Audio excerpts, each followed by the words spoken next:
مسلمانوں نے بابری مسجد کو کیوں کھو دیا؟ میں صرف آپ کا خلاصہ سامنے رکھنے کے لیے جا رہا ہوں، بہت دھیان دیجیے گا۔ مسلمانوں کے ہاتھ سے بابری مسجد کیوں نکل گئی؟ 3 وجہ سے۔ انگریزوں کی انگریزی کی وجہ سے، فرقہ پرستوں کی فرقہ پرستی کی وجہ سے، مسلمان کی غفلت اور کوتاہی کی وجہ سے۔ 3 وجہ سے ہماری مسجد ہمارے ہاتھ سے نکل گئی۔ مسلمانوں نے کوتاہی کی، اس کوتاہی کا نتیجہ ہوا سامنے صلہ ملا۔ فرقہ پرستوں کی فرقہ پرستی نے کام کیا، انگریزوں کی انگریزی نے کام کیا۔ 2 انگریز کا نام یاد رکھیے۔ ایک انگریز تھا، اس کا نام تھا جوزف تفن تھلر۔ اس نے 1788 میں کہا وہ جگہ جہاں مسجد ہے یہاں رام جی پیدا ہو سکتے ہیں۔ یہ پہلا آدمی تھا۔ 1788 میں جوزف تفن تھلر نے سب سے پہلا شوشہ چھوڑا، ہندو مسلمان کو بلی بناؤ، بندر بن کر کے حکومت کرو، ڈیوائیڈ اینڈ رول، لڑاؤ اور حکومت کرو۔ اس نے پہلا شوشہ چھوڑا۔ شوشہ کیا تھا؟ جس جگہ مسجد ہے وہاں رام پیدا ہو سکتے ہیں۔ انہوں نے کہا ہو سکتے ہیں اور انہوں نے کہا کہ ہیں۔ دھیان دیجیے گا، دوسرے نمونے کو دھیان میں رکھیے۔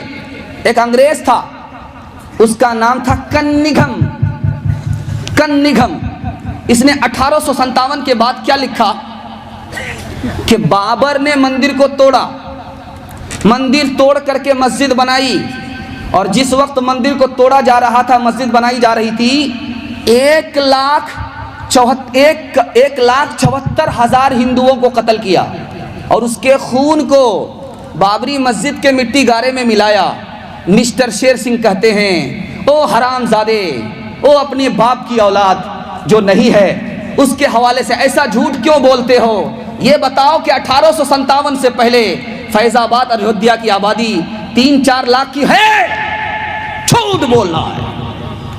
تمہارا مقصد ہی ہے ہندو مسلمان کو بانٹو اور حکومت کرو۔ ہندو مسلمان کل بھی بلی بنے تھے اور یہ کل بھی بندر تھا، اس ملک سے چلا گیا پھر بھی بندر بن کر کے بلی بنا رہا ہے۔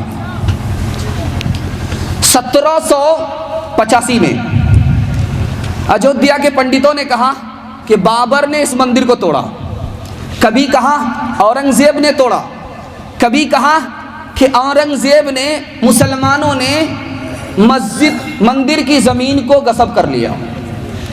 1975 میں ایس پی گپتا نے کہا وہاں مندر تھا، 84 کھمبے تھے، سب کو توپ سے اڑا دیا، صرف 14 باقی رہ گئے۔ مسلمانوں، 3 لوگوں نے مسجد کو توڑا اور 3 وجہ سے مسجد چلی گئی، اور مسلمان مسجد کو گنوا بیٹھے اپنی غفلت اور کوتاہی کی وجہ سے۔ میں جائزہ لینے کے لیے میں آپ سے سوال کرنا چاہ رہا ہوں۔ 1785 میں یہ شوشہ چلا تھا، 3 بار بابری مسجد پر حملے ہوئے۔ 1949 میں مورتی رکھی گئی، 1986 میں مسجد کا تالا کھولا گیا، 1989 میں پوجا پاٹ کی اجازت دے دی گئی، 1992 میں مسجد کو توڑ دیا گیا۔ میں آپ سے سوال کرنا چاہتا ہوں، 1785 میں یہ مسئلہ کھڑا ہوا تھا کہ یہ مندر تھا، اس کو توڑ کر کے مسجد بنایا گیا، اور یہ مسجد مندر پر ہے۔ یہ مسئلہ 1785 میں کھڑا ہوا تھا، مسلمان سو رہا تھا۔ مسلمان کب جاگتا ہے؟ 1986 میں۔ بابری مسجد ایکشن کمیٹی کب بنتی ہے؟ 1986 میں۔ قاعدہ ہے سونے گھر میں بکری سواسی، جو سوتا ہے وہ کھوتا ہے، جو جاگتا ہے وہ پاتا ہے۔ کیسی ترقی کیسا میل، ہم سے سن لو اس کا کھیل، ہم سے سن لو اس کا کھیل۔ کیسی ترقی کیسا میل، ہم سے سن لو اس کا کھیل۔ جس کی لاٹھی اس کی بھینس، جس کی لاٹھی اس کی بھینس، فیلن فیلن فیلن فیل، فیلن فیلن فیلن فیل۔ بہت دھیان دیجیے گا، کچھ غیر مسلموں کو آپ یاد رکھیے، ان کے واسطے دل سے دعا کیجئے کہ اللہ ان کی نسلوں کو اسلام کے لیے قبول فرمائے۔ انشاءاللہ دعا کریں گے، ہاتھ اٹھا دیجئے انشاءاللہ۔ اس نمونے کو بڑی تیزی کے ساتھ ختم کر رہا ہوں۔ ایک نام یاد رکھیے، خشونت سنگھ۔ انہوں نے کہا کہ جس رات مسجد کو توڑا گیا اس رات بہت سارے غیر مسلموں کے گھر چولہا تک نہیں جلا، اس غم میں اللہ کا گھر توڑ دیا گیا۔ ایسے غیر مسلم کو یاد رکھیے۔ دوسرا ایک غیر مسلم کملا پتی ترپاٹھی، مسجد کے ٹوٹنے سے پہلے انتقال کر گئے۔ ہاتھ جوڑ کر کے وہ کہتے تھے، لوگو یہ مسجد بھی اللہ کا گھر ہے، مندر بھی اللہ کا گھر ہے، مسجد بھی اللہ کا گھر ہے، اسے مت توڑنا، اگر توڑنے کے لیے پھاوڑا چلاؤ گے تو مسجد پر نہیں میرے سر پر چلے گا۔ ایسے لوگوں کو یاد کیجئے، ان کی نسلوں کے واسطے دعا کیجئے، اللہ ان کی نسلوں کو اسلام کے لیے قبول فرمائے۔ تیسرا نام یاد رکھیے، مرارجی بھائی دیسائی۔ مرارجی بھائی دیسائی سومناتھ کے ٹرسٹی تھے، سومناتھ مندر چلاتے تھے۔ سومناتھ کے بغل میں چھوٹی سی مسجد تھی، ویران تھی، آذان بھی نہیں ہوتی تھی، نماز بھی نہیں ہوتی تھی۔ انہوں نے مسلمان سے ہاتھ جوڑ کر کے کہا کہ مسلمانوں، مجھے ایک مؤذن دے دو، میں پیسہ دوں گا، مجھے ایک امام دے دو، میں پیسہ دوں گا۔ میں چاہتا ہوں کہ جس طرح مندر آباد ہے اسی طرح اللہ کا گھر آذان سے اور نماز سے آباد ہو۔ آخری مثال دینے کے لیے جا رہا ہوں، آخری مثال، اکشے برہم چاری، غیر مسلم ہے، دعا کیجئے اللہ ان کی نسلوں کو اسلام کے لیے قبول فرمائے۔ یہ کیا کہتے ہیں، تم مندر کا جھگڑا کھڑا کر رہے ہو، مسجد کا جھگڑا کھڑا کر رہے ہو، اور مندر کے ساتھ کس کا نام لگا رہے ہو؟ رام کا نام جوڑ رہے ہو، رام کا نام جوڑ رہے ہو۔ پتہ ہے یہ رام کون تھا؟ یہ رام وہ تھا جس نے اپنے بھائی کے لیے، چھوٹے بھائی کے لیے راج پاٹ چھوڑ دیا اور بنواس لے لیا۔ اگر تم رام کے نام لیوا ہو تو کیا اپنے چھوٹے بھائی مسلمان کے لیے مسجد نہیں چھوڑ سکتے؟ تو پھر رام مندر کا جھگڑا کیوں کھڑا کرتے ہو؟ چھوڑ کے اپنے محل تو محلے، جنگل جنگل پھرنا، اوروں کے سکھ چین کی خاطر ہر سنکٹ میں گھرنا، ہے یہی رام کے لیک کی ریکھا، آ گیا اب وشواس، جب جب رام نے جنم لیا تب تب پایا بنواس۔ رام ہر ایک جگ میں آئے پر کون انہیں پہچانا، رام کی پوجا کی جگنے پر رام کا ارتھ نہ جانا، تکتے تکتے بوڑھے ہو گئے دھرتی اور آکاش، جب جب رام نے جنم لیا تب تب پایا بنواس۔ بس ایک مثال پر ختم کرنے کے لیے جا رہا ہوں، آپ لوگ سننے کے لیے تیار ہیں؟ مکمل ہاتھ اٹھائیے انشاءاللہ، انشاءاللہ۔ بابر بادشاہ نے اپنے بیٹے کو نصیحت کیا، ایک کتاب ہے اس کا نام ہے تاریخ ہند۔ بابر بادشاہ نے اپنے بیٹے ہمایوں کو نصیحت کیا، کہا کہ بیٹا اگر کامیاب حکومت کرنا چاہتے ہو، اس ہندوستان میں کامیاب بادشاہ بننا چاہتے ہو تو میری نصیحت کو کان کھول کر کے سنو۔ تمہارا مذہب اسلام ضرور ہے لیکن تم دوسرے دھرم کا بھی احترام کرنا، اگر احترام نہیں کرو گے تو تم سے ظلم ہوگا، انصاف نہیں ہوگا۔ پہلی نصیحت کیا، اور دوسری نصیحت کیا کہ بیٹے گائے کو ذبح مت کرنا، گائے کشی مت کرنا، یہ ہندوستان ہے، یہاں کے ہندو گائے کو ماتا کہتے ہیں، گائے کو ذبح مت کرنا، اگر تم گائے کو ذبح کرو گے ان کے دل میں تمہاری جگہ نہیں ہوگی، گائے کی ذبح چھوڑ دو گے ان کے دل میں تمہاری جگہ ہوگی۔ تیسری نصیحت بابر نے کیا ہے اپنے بیٹے کو کہ بیٹا مندر کو مت توڑنا، مندر توڑنے کی بات تو دور کی ہے، مندر کی طرف آنکھ بھی مت اٹھانا، اس کی بے ادبی مت کرنا، ورنہ ان سے غیر مسلموں سے تمہارا دوستانہ تعلق نہیں رہے گا۔ آخری نصیحت باپ نے بیٹے کو کیا ہے کہ بیٹا اسلام پھیلانا، لیکن اسلام ظلم و ستم کی تلوار سے نہیں، لطف و احسان کی تلوار سے پھیلانا۔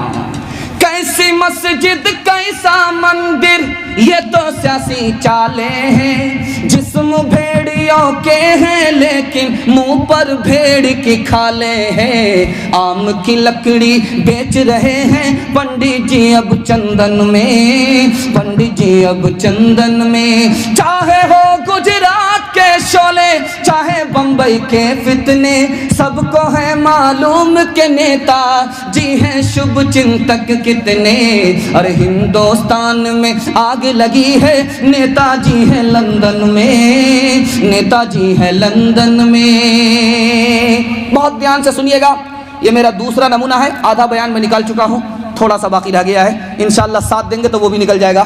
ہاتھی پاس ہو چکا ہے، صرف دم پھنسی ہوئی ہے، انشاءاللہ ہاتھ اٹھائیے انشاءاللہ۔ آپ نماز سے، سجدے سے مسجد کو آباد کریں گے، تو اللہ کی ضمانت ہوگی، اس گھر کی حفاظت ہوگی. اور مسجد آباد ہوگی، ہم آباد ہوں گے. مسجد ویران ہوگی، اللہ ہمیں ویران کر دے گا. دھیان سے سنیے گا، حدیث کہتی ہے مسجد کے پڑوسی کی نماز مسجد میں ہوتی ہے، گھر میں نہیں ہوتی. کیا مطلب ہوا؟ مسجد کا پڑوسی ہے، کان میں مسجد کی آذان آ رہی ہے، مسجد کے پڑوسی کی نماز مسجد میں ہوتی ہے، گھر میں نہیں ہوتی. کیا مطلب ہے؟ گھر میں پڑھ لے گا مسجد کا پڑوسی، مسجد میں نماز نہیں پڑھے گا، ادا ہوگی قبول نہیں ہوگی. اگر مسجد کا پڑوسی مسجد میں آ کر کے نماز پڑھے گا تب ادا بھی ہوگی قبول بھی ہوگی. دوسرے نمونے کو ذرا دھیان میں رکھیے، جو عشاء کی نماز نہیں پڑھتا، فجر کی نماز نہیں پڑھتا، یہ منافق ہے، مسلمان نہیں ہے. حدیث کہہ رہی ہے عشاء کی نماز جو نہیں پڑھتا، فجر کی نماز جو نہیں پڑھتا، یہ منافق ہے، مسلمان نہیں ہے. تیسری حدیث آ رہی ہے آدمی نماز چھوڑے کافر ہو جاتا ہے. اس کا کیا مطلب؟ ادا بھی نہیں کرتا، قضا کرنے کی نیت بھی نہیں ہے، مسلمان نہیں رہتا. دوبارہ اسلام قبول کرنے کے لیے کلمہ پڑھنا پڑے گا. چوتھا نمونہ آپ کے سامنے آ رہا ہے، خدا کس سے محبت کرتا؟ جو فرض نماز پڑھتا ہے. خدا کس سے محبت کرتا؟ جو نفل نماز پڑھتا ہے. خدا کہتا ہے میں اس کی آنکھ بن جاتا ہوں جس سے وہ دیکھتا ہے، میں پیر بن جاتا ہوں جس سے وہ چلتا ہے، میں ہاتھ بن جاتا ہوں جس سے وہ پکڑتا ہے، میں کان بن جاتا ہوں جس سے وہ سنتا ہے، وہ دعا کرتا ہے میں قبول کرتا ہوں.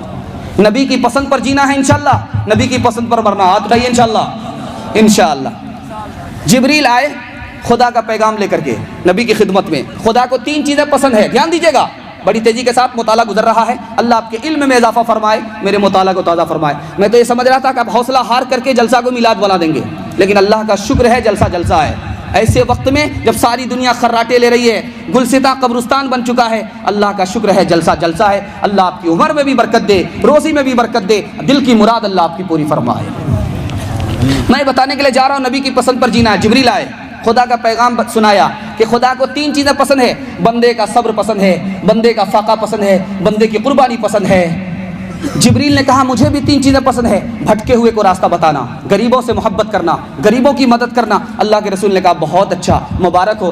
حضرت ابو بکر کھڑے ہوئے، یا رسول اللہ مجھے بھی 3 چیزیں پسند ہے. میری بیٹی آپ کے نکاح میں ہے، میں آپ پر پیسہ خرچ کرتا ہوں، آپ کا چہرہ دیکھتا ہوں، مجھے سکون ملتا ہے. اللہ کے رسول نے دعا دی، بہت اچھا، مبارک ہو. وہ بیٹھے حضرت عمر کھڑے ہوئے، یا رسول اللہ مجھے بھی 3 چیزیں پسند ہے، پرانا کپڑا پہنتا ہوں، خود نیکی کرتا ہوں اور دوسرے کو نیکی کا حکم دیتا ہوں، خود برائی نہیں کرتا، دوسرے کو برائی چھوڑنے کی ہدایت کرتا ہوں، یہ مجھے پسند ہے. اللہ کے رسول نے دعا دی، بہت اچھا، اللہ مبارک فرمائے. وہ بیٹھے حضرت عثمان کھڑے ہوئے، یا رسول اللہ مجھے بھی 3 چیزیں پسند ہے، قرآن کی تلاوت کرنا، بھوکے کو کھانا کھلانا، ننگے کو کپڑا پہنانا، یہ مجھے پسند ہے. دعا دی کہ مبارک ہو. بیٹھ گئے حضرت علی کھڑے ہوئے، یا رسول اللہ مجھے بھی 3 چیزیں پسند ہے، گرمی کا روزہ رکھنا، مہمان کی خدمت کرنا اور دشمن سے مقابلہ کرنا، یا جان لینا یا جان دینا. مسلمان ہر حال میں کامیاب ہے، مارا تو غازی مرا تو شہید.